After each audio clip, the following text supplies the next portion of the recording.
Hi, I'm Amy Ratcliffe, Managing Editor for Nerdist, and today I'm thrilled to present to you Amazon Prime Video's The Wheel of Time panel at New York Comic Con.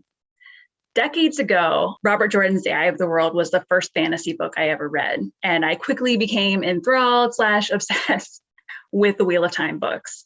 I know I can speak for fans around the globe when I say we cannot wait to see the Wheel of Time TV series, and I can't wait to introduce new folks to this world. A world we're going to learn more about today. Please allow me to introduce our incredible lineup of panelists. Executive producer and showrunner Rafe Judkins, playing Moiraine, Rosamund Pike, playing Lan, Daniel Henney, playing Rand, Yosha Stradowski, playing Perrin, Marcus Rutherford, playing Nynaeve, Zoe Robbins, and playing Egwene, Madeline Madden. Yay, everyone, thank you so much for being here. I'm excited. This is like your introduction to the world. It's pretty awesome. No pressure. It's really cool. And I'm going to put things right on Rafe to start off.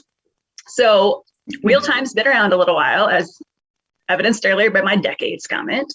There's a small amount of source material. How did you adapt the story, both for longtime fans, but also to make it appealing and digestible for newcomers? I think the book series is obviously massive, not just in terms of the length and the content of it, but also what it means to people. So many people, millions of people around the world read these books and had some kind of formative experience with them, something emotional, people that they love, that they read them with. I read them with my mom, so I think the thing that I really viewed as my goal with bringing the series to television was to try to deliver the heart of the series to people. I understand and accept that everyone watching the show will probably be like, that person is not as tall as I expected. That city is not the look that I thought it would have. They left out my very favorite storyline from the books, but I think if people can just see it up on the screen and feel like at its heart, it feels like the books in that intangible way, then we will have done our job. And I think that does the job of bringing new fans to the show and to the world of Wheel of Time as well, because if we can deliver what all these millions of people loved about the books, then I think it's the same thing people can fall in love with the show.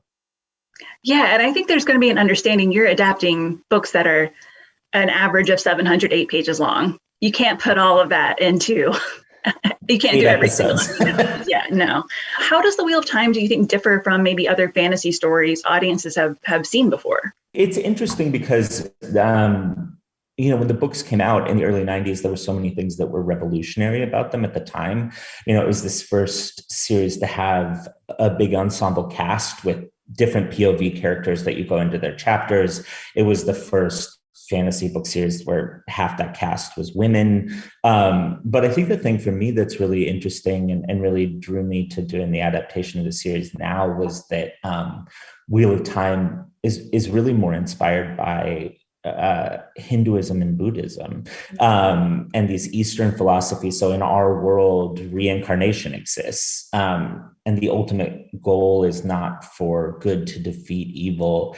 It's to restore balance to this world that's out of balance. And I think, the world around us right now is fairly polarized. And to have a show that is talking about what it means to find balance, I think is super relevant to the time right now. Can you tell us a little bit too about the kind of magic in the world? Yeah. So, Rosamund can probably speak to it even better than I can, but, magic in the world of Wheel of Time is called channeling. And it's this ability to tap into something called the One Power. And in our world, when you first get introduced to it, only women can do this. We think there is a very serious asterisk on that statement that people will learn about as the series goes on. But it really did such a flip on everything in the world of Wheel of Time, this idea that women have more power naturally than men. You see it in every single different culture in the world, providing a different flip that we're not expecting. So Rafe, I'm obviously thrilled y'all are here today, but I also know that you came with something to show us. Can you set it up? Yes, we actually got to bring you a little clip today, and I wanted to bring something that I thought was one of those iconic scenes that I still remember from the books. This clip is Moraine's first arrival in the Two Rivers. And it's cool because it's when we get to see all of the lovely people on this panel really interact together and be in the same room for the very first time in the series. So it's that moment that kind of activates everything in the Wheel of Time. It's the moment that these kids who live in this mountain village, their life is never the same from the moment that woman walks into town. So this is that moment.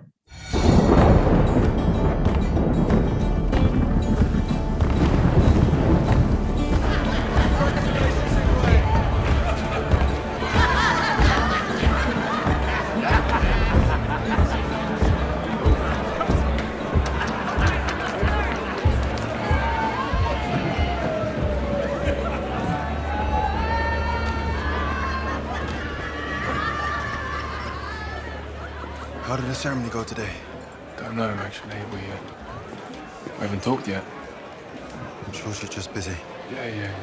I'm sure.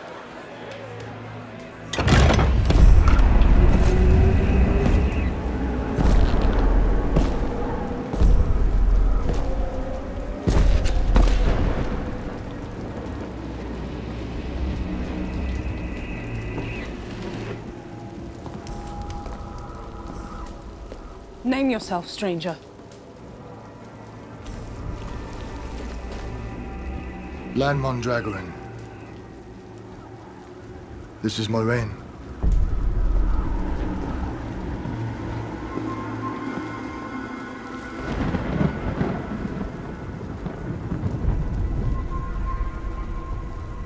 My lady, can I help you? We'll need stables for our horses and a room for the night. 2 beds and fresh linen, that's all we need. Of course, Moraine Sedai.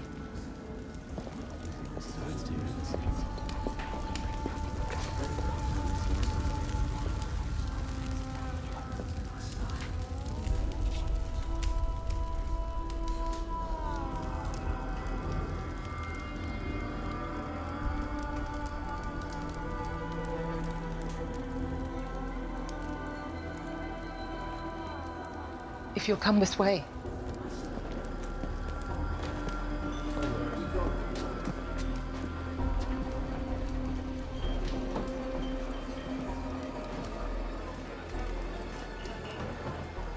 So, Rosamund, Yeah. Moraine is an incredibly powerful Aes Sedai, and she's not only the character's guidance through the world, but the audience as well. Can you tell me what appealed to you about the role? Historically, I haven't been a big reader of fantasy, but with this, that changed my mind. And I know that traditionally, any guide character in a fantasy world is usually a man, and it was very intriguing to have this mysterious stranger who comes to town and changes the lives of people forever, being a woman. There were lots of things about the whole culture of Aes Sedai that really drew me a lot. I think on a sort of spiritual sense, I felt there was the right time in my life to explore a sort of power outside of myself. I think the whole idea of channeling and tapping into something elemental was very appealing to me at this particular moment in my life. And being able to create a language to express that connection really interested me a lot. As well as taking on the responsibility of showing someone who wields great power, how they do it, how they use it, when they refrain from using it, what the flip side of it is, what it means to be that person who knows they can use it, and what they're like when they're not using it. All those things really interested me. And the other thing about the Aes Sedai culture is this relationship between an Aes Sedai and her warder. Now, I've portrayed many relationships between men and women on screen. I've never played one quite as fascinating as this, which involves intense loyalty, deep trust, huge connection, and yet nothing sexual, nothing romantic, but it's a fidelity and a love that is just as powerful as anything that we know from romantic attachment. And that really interested me a lot. And obviously I found the perfect warder in Daniel Henney, who plays Lan. Let's hope so. Daniel, Daniel, how did you, when you read about the relationship between Lan and Moiraine, how did you react to that and kind of feel about that bond? I felt very similar to Rosamund. I think her and I, we initially had a FaceTime. Geez, it must have been 2 years ago now. Seems like it was just yesterday, but we spoke about that exact same thing. Exploring a new idea of what love is.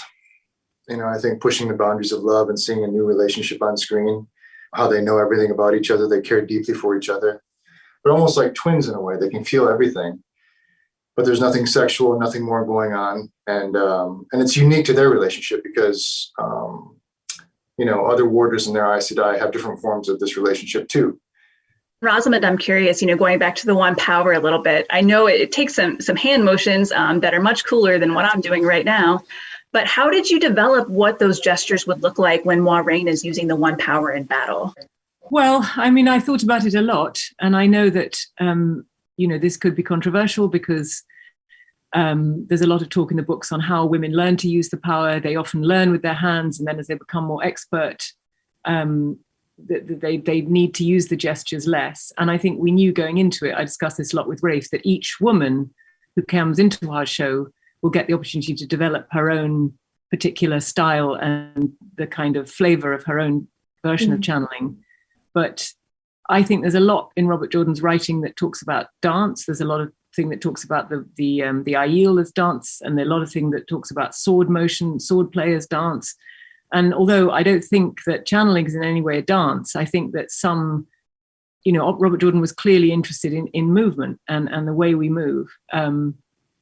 And one thing that was very important to me was that if there were no CGI effects, people would believe that I was connected to something. And for me, that connection comes through movement. I needed to feel that there was, I'm not just throwing up my hands, that there's some deep level in which something is coming in, something bigger than me, because Jordan writes about it so brilliantly, like it fills your veins. He writes about it almost like a drug that's such an extreme feeling, and it fills your body, takes it over, and that's why you need to learn to control it. So I thought, for me, I need to drink that in. I need to feel it in every fiber. And also, I thought it would make cool shots too. With Lan, we had the opportunity for this battle sequence at the end of episode 1, where you can, yes, we can obviously tell you about the connection between an Aes Sedai and her warrior, but in that battle, we get the opportunity to show it. We get the opportunity to show that they feel one another's presence. So he, with his, the way he can, work through a series of 5 Trollocs and decimate them, gives her space to connect to the source. All those things, the way they move around each other was really important. And obviously you can make it big, and then if you make it big, you can also make it small. That's the point. It doesn't always have to be big. It can be tiny. You can see the shadow of it later. And because we've seen it before, we'll understand it. Anyway, I'm going to stop waffling now. That was lovely. I do want to ask Daniel, though, mentioning Trollocs, Lan fights besides Moiraine. It involves the Dark One's creatures, and we saw the Trollocs and Murdral in the trailer. And they were scary, so I want to know your reaction to seeing them on set. It's a little different because I know most of the stuntmen that are inside of the Trolloc costumes. So they're not as scary, and it's kind of funny because every once in a while one would slip mid-fight, and I'd have to help them up and then slice them down again, which I felt kind of bad about.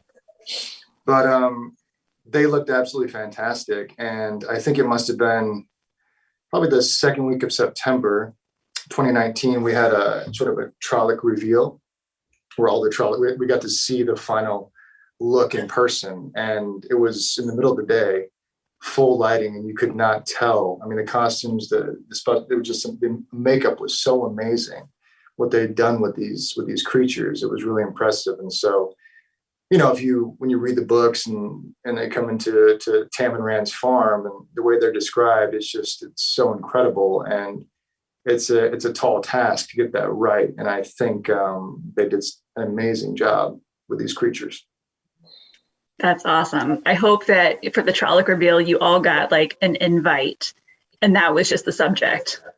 The Trollocs were actually, it's going to be they fine. were being chosen for their different roles during that lineup. So there were a couple really, really desperate little Trollocs on the end that were not getting picked by Uta, the director. And I had always wanted them to have character, that you like really feel for the Trollocs and their differences, and seeing the two little ones on the end looking at Uta to pick them for special fight scenes was hilarious.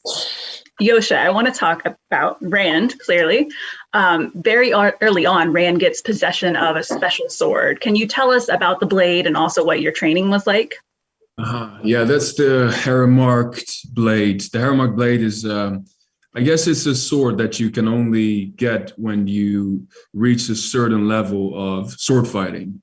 That's when you become a blade master. It's like, I guess it's like a black belt in Brazilian Jiu-Jitsu. And Tam, Rand's father, he was a blade master, and he owned such a sword. And yeah, this sword becomes a really important weapon on their journey. But Rand, first of all, is more familiar with his bow and arrow. So I had also archery training besides of the stunts training and all the other trainings that we had. Do you have a personal preference, bow or sword, as an actor? I guess I must go with the bow and arrow first. Yeah. Staying true to Rand. I like it. Marcus, I'm curious. So from the teaser trailer, I could see the sets looked wildly massive, especially Shadar Logoth. And I kind of wondered what it's like working on these sets that seem like they're very, very real. Yeah, no, that was one thing from like episode 1 right to the end. I just was never ceased to amazed by how epic the sets were. I think Andre, our set designer, is a bit of a genius. And I think maybe in this genre, it's hard to create things that are new and original, but every room, sort of inn, tavern, city world that these characters went into, they had their own sort of culture, their own language, and their own character. And I think that was just amazing from day one. I remember like my first day in Two Rivers, I was kind of sat on a bench in the middle, and I just sort of did like a 360 view, and I just saw like my forge where I worked. I saw like the Wine Spring Inn, and I just had like a village. They built a village basically, like out of nothing. And as an actor, when you have a set built to that magnitude, it's invaluable how helpful that is, and it kind of sets you up perfectly to do your job. So the sets have been, breathtaking. Well, that sounds amazing. And I think another part of that is costuming. So Zoe, I wanted to ask, Nynaeve's braid, it's a whole thing. It's a hallmark of her character. So I wanted to hear like the first time you got into Nynaeve's costume, what it was like, and also just kind of what the gorgeous costuming added and bringing the world to life. Yeah, I mean, similar to what Marcus was saying, like the level of artistry on this production is like nothing I've ever experienced before. So just like how they've got like little spoons and like I've got a little herb bag and things that you'll never see, I feel, which is kind of sad because you're taking in this amazing spectacle and the attention to detail is just like ridiculous. So when I first had the costume on, it was just really, I guess, informative for me and really helpful just for me to learn how I was going to walk as Nynaeve and where she puts her weight, and she definitely walks with her head. And the braid too. I mean, it's so integral to Nynaeve, and it was really like special for me to be able to incorporate my natural hair texture in the braid. It's such a, I don't know, I feel like we have this really beautiful opportunity to be able to represent in a really loving and careful way. And yeah, it's really, really special. Oh, that's wonderful. Making me feel all warm and fuzzy. And also I'm thinking, I know that some intrepid fan has run a count on how many times Robert Jordan mentioned Nynaeve's braid in the books, and it's got to be up there. So I'm glad. She tugs that braid. Madeline, I want to talk about Egwene, as she is strong-willed, to say the least. She goes after what she wants, and I kind of want to hear from you, like what drew you to the role and how you prepared. I remember when I first got my audition for the role, and I had 3 different scenes, and I just remember each scene was just so different from the other, and I knew that this character would go on such an incredible journey and an emotional one as well. And as an actor, that's kind of everything that you hope for in a character, someone that has really a lot of depth and, someone that you can kind of grow with. And I feel like over the past 2 years, I've really, really grown with Egwene. And I do feel like there are a lot of things that I can kind of relate to her about. But, she's the innkeeper's daughter of the Two Rivers, and, her family is a part of the fabric of the community there, not just like socially, but politically. So she's really cemented in this village. And, she's a fiercely independent, eager and determined young woman. Something that I really connected to her with was, I think, her sense of duty, of like wanting to make a difference in the world, and, making some pretty difficult choices to see that through. And that's something that, resonated with me, and I feel like will resonate with a lot of audience members, and why she's such a loved character by the fans. She's constantly having this internal battle, I think, with what her heart wants and what her mind wants. And, she feels like she is destined for something greater in the world. And that means, she may have to leave the Two Rivers. So, it's been an absolute honor to play her and to bring her to life. I love it. She was my favorite because I grew up in a very small town, and I'm like, if Egwene can go out there in the world, so can I. I'm doing probably less cool things. So, Zoe. So Nynaeve is a wisdom for Emonsfield. She is this incredible healer and such a powerful figure in the village. Can you talk about kind of exploring that really leadership, even though Nynaeve isn't, she's relatively young. Yeah, she is. She's the authority figure of the Two Rivers village. And I think she's been undermined her whole kind of wisdom career. So she definitely has like a bee in her bonnet with certain villages. But I think exploring the insecurities that Nynaeve has, but also how headstrong she is, has been an absolute gift. She's so amazingly complex and flawed and detailed, and I can't wait for you guys to see her. I can't wait either. Marcus, Perrin also has a unique role in the village. He works with the blacksmith, and he's someone, as we learn, is very conflicted about. He's very he wants to be peaceful, and he tries to be peaceful. Can you talk about trying to be peaceful in a world where there are Trollocs and Fades and all kinds of monsters coming after you? Yeah, man. After Perrin. Yeah, he's our gentle giant, and I think everything he does, is very considered, and he takes a very thoughtful approach to it. And I think Moraine kind of takes our kids into this world outside this village, and he's instantly surrounded by, violence and war and destruction. And it's something that he has to come to terms with, and something that he's very conflicted by, this animal nature that we have inside ourselves, but also this sort of, this kind of passive side that we also have. And I think he's very torn which side is in him and which side is going to kind of take control of him. And I think throughout the series, I think that's something that the audiences are going to enjoy. All of your characters, go on a journey, and in a fantasy setting, that means a lot of riding horses, probably a lot of that. And I'm curious for the group, if you had experience riding horses before with horseback riding, or if you kind of had any fun stories from set about learning that skill. The horses become characters. You've got the sort of the seven of us, and then you've got 7 horses, which are also a liability. And so you've got, to wrangle all of that on set, and, also try and keep within a frame. So sometimes, we've got much bigger horses. And then we've got Maddie's horse, who's Bella, also a very loved character in the books. And Archie was not the speediest of mounts, was he? He was not. He was the gassiest. He was the gassiest of mounts, though. Always remember when someone was doing an amazing monologue, or it was a really intense scene talking about how, we've just survived 100 Trollocs and a Fade, and then Archie just rips the loudest fart. I swear I could hear it back in Prague 1, birds were flying away in Prague 1. He was amazing. Yeah. Oh, animals, always a wild card. Did any of you feel like you got super attached to your horse while you were filming? Yeah, man.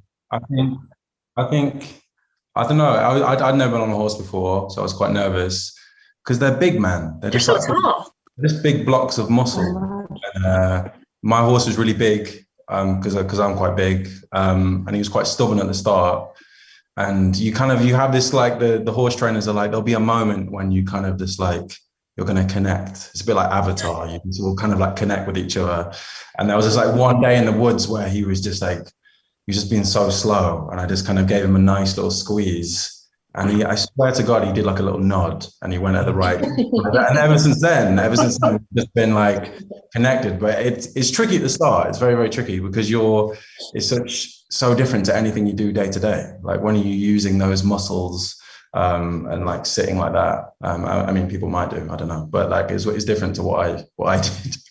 We had some difficult scenes where we were riding pretty fast, so we couldn't use Rosamund. So there was like a stunt dummy made for her, and that thing was the most difficult. It was terrible because it's like 150 pounds of dead weight you had to have on. We had a harness we'd have to wear to keep it on because it would constantly slip off. And you'd think it'd be easier to have that than a real person, but you can't talk to a dummy and say, "Can you please? You're sitting on my thigh, or my legs asleep," or it was just Marcus and I all day long. It just moves so much. Rosamund can sort of, even if she's sort of ill or whatever, she can hold her body. This dummy is just like, every time you're jogging, and you just like, you can't control it. And you're just like, oh, this looks terrible. I remember we'd like do a trot in like a scene or something, and the dummy's head was just like on like Marcus's shoulder. And I think Hooch was like, "Marcus, can you just like hold Moraine's head?" And then it kind of gave it a bit of the scene a different feel of just Perrin and Moraine like. Because of a sequence where I have to ride on a horse with someone else. It's a privilege to ride the horses. I mean, it's like if you've ever enjoyed playing dress up, then you know it's about the best dress up you can have. Really, is being in these fabulous costumes on a beautiful horse in the middle of some of the most stunning countryside. It's like the best sort of fancy dress party ever, really. Yeah, the horses are beautiful. And the other thing that's nice in the Czech Republic, actually, we're allowed to do quite a lot. When I did a Western in the States, and the insurance policies are such that it's very, very hard to allow or insure actors to do any of their own riding. And so for us, to obviously with all the bounds of, proper training and as much safety as we can ensure, we're still allowed to do a lot, which is very exciting. And it makes it feel real, like you can feel it. All the scenes of you guys on horseback you feel that idea of this group traveling, and they're on a journey, and they're working hard, and they live in these saddles, and you guys did live in those saddles in Prague, so it brought an authenticity to it. Well, and that's, it's such a hallmark, the epic quest of riding on horse across beautiful open fields. Like that's fantasy in a nutshell. I mean, there's a lot more to it, clearly, but that's another one for the group. And, there are 14 books. It's a pretty massive series. And this is not a test at all, but I'm curious who's the furthest along in reading the books? Yosha. I think it's How many have you read, Yosha? I'm at 11 now. I got it here actually. Oh, you're like, I was doing this before we started. Wow. That is several thousand pages. I know. Maddie and I are just behind him. Oh, you're right there. We're just behind him. Well, if you just steal his book, you'll get ahead. But Yosha, I'm curious, with 11 books and you're filming, I know you're filming season 2, but is it hard to have all this book knowledge in your head and all the characters, and then come to set and you're playing a character? Is it trouble? I guess, do you have trouble dissociating between books and work? Yeah. I guess when we first started, the first few episodes, new scripts would come in every day. And I feel like we all started reading the books. Then it could be a bit confusing at times, but most of the time, it's truly a gift to have so much material to sink your teeth in. and I'm looking at the book the whole time because it's here. Yeah, I don't know. It's just it's amazing to get to understand the world of the Wheel of Time with its different beliefs, its different cultures, with different people in all the different places, and then of course the great arc of Rand, and try to understand his character, to see where he goes, what his state of mind is, state of body even, and that's why I love to read the books. And it's a pretty big mountain to climb, but I feel I'm almost on the top of the Mount Everest, and I guess the view from up there must be pretty amazing. Yeah, you'll know everything. It'll be great. I don't know, if I feel like if there would be a Wheel of Time University and you would study there for a couple of years after, graduating, there still would be room for new interpretations and new ideas. And I feel like you could, dive into the Wheel of Time for until eternity, probably, Rafe's like, I'm living that. Truly, you can. I promise. I have now read those first three. I think my first two copies of them both I wore through to where I can't use them anymore. They're just like loose pages. You just read them and read them and read them. And Yosha's right. Like, you can read them what feels like so many times, and they're so long, and there's new stuff that you find there. And anytime I'm feeling stuck on any scene anywhere in the series, I'll just open up one of the books and start reading, even if it has nothing to do with the scene that you're working on, and you just sort of fall back into it. Like today, I figured something today. I worked on this show for 2 years. So I grew up in Rotterdam. That's where I was born and raised. And then I lived there, and I went to Amsterdam to study at drama school. So I lived like 23 years of my life in this area of cities.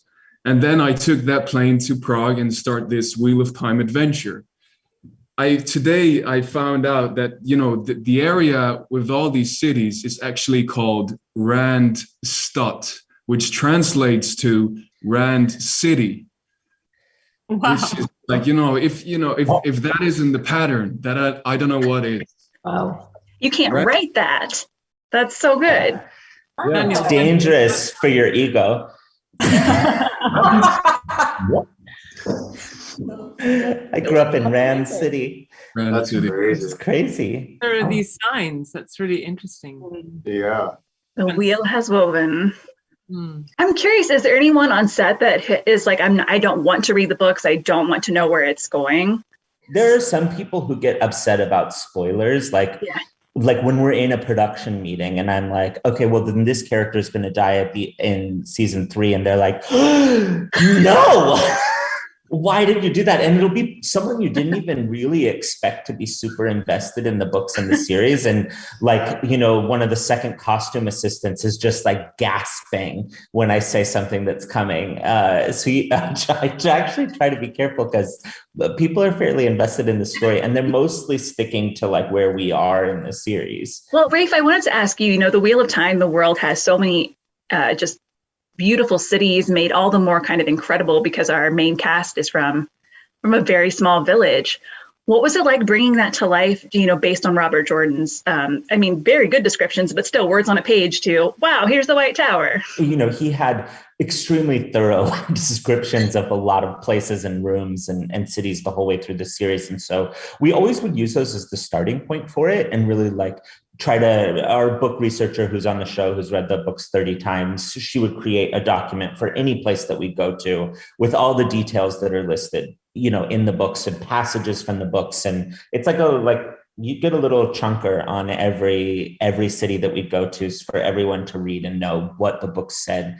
And then I think from there, it's important that people, put their own artistic bent into it. Like, we have this unbelievable production design team led by Andre Nekvasil, and I think it's important that people really take what's there and then find a way to put something of themselves into it. And I think that when you have that happening, it creates something more beautiful that we all get to work and play in. And if we were all just trying to to recreate everything word for word from the book, it would actually end up feel a little more stale. And I think The Wheel of Time is such an emotional series, like having the people making it emotionally invested in it is actually pretty important. I can't wait. And, we've learned so much about season 1, and I've got to learn more, we've all got to learn more about your characters and some of the worlds. And I'm grateful for that, but I know you're filming season 2, and I don't want to be greedy or get ahead of ourselves, but is there anything you can share with everyone about season 2 today? And you're on the spot, so you don't really have a choice. So. No. We knew this was coming, so we did talk to the powers that be. And it does feel crazy when the show hasn't even premiered yet to be talking about season 2. But we're not just talking about it. We've written it, we're shooting it, we're all working on it right now. And we have some new cast members in the show too, who are just amazing. And everyone who's read the books knows how this world just keeps expanding, and that the new characters that you meet bring so much to the show. So I have been given permission, if they don't cut this later from the thing, but that we are going to meet someone in season 2 that I think a lot of book fans will be dying to see brought to life, and that's Elaine Tricand, daughter Erva Andor, and she will be played by Kira Coveney. And I think genuinely every single person on the production, from the first casting assistant that watched Kira's tape through to me, to costumes, to hair, to the cast, as every person has met her, they have come to me and said afterwards, she is Elaine. That girl is Elaine. Like I don't know, I can never see anyone else being her now. So I think I'm really excited for the world to be able to get to see Kira and what she's doing with the character of Elaine in season 2. And I think on top of that, I don't get to say names for these 2, but I get to talk about 2 other actors who are coming to the show. And that is Natasha O'Keefe and Mira Sayal. And they're playing 2 of the most important characters in the whole book series. I imagine there will be 50 videos streaming online within minutes of this finishing, trying to decide who Natasha and Mira are playing. But I think that they are also going to really deepen and bring to life the rest of the world of Wheel of Time. Well, that's amazing. Thank you for giving us a peek into the future. I can't wait. Or this just is on the floor after they're like, no, you can't talk about that. That's all. The rest of this won't make sense. That'll be great. No, I'm so excited for season 2. I can't wait for season 1 first, though. So I want to thank you all today for hanging out, for sharing some insight into the world and your characters. It's been so much fun, and we really appreciate all of you who are watching. And don't forget that The Wheel of Time premieres on Amazon Prime Video on November 19th. Yay! Watch it!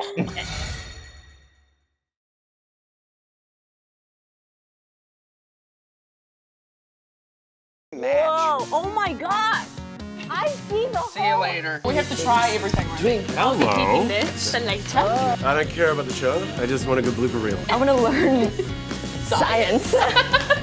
You guys are gonna make me look like I'm in the show, right? You're gonna put in the effects. Replace the green. I don't want to look like an asshole here. Sorry.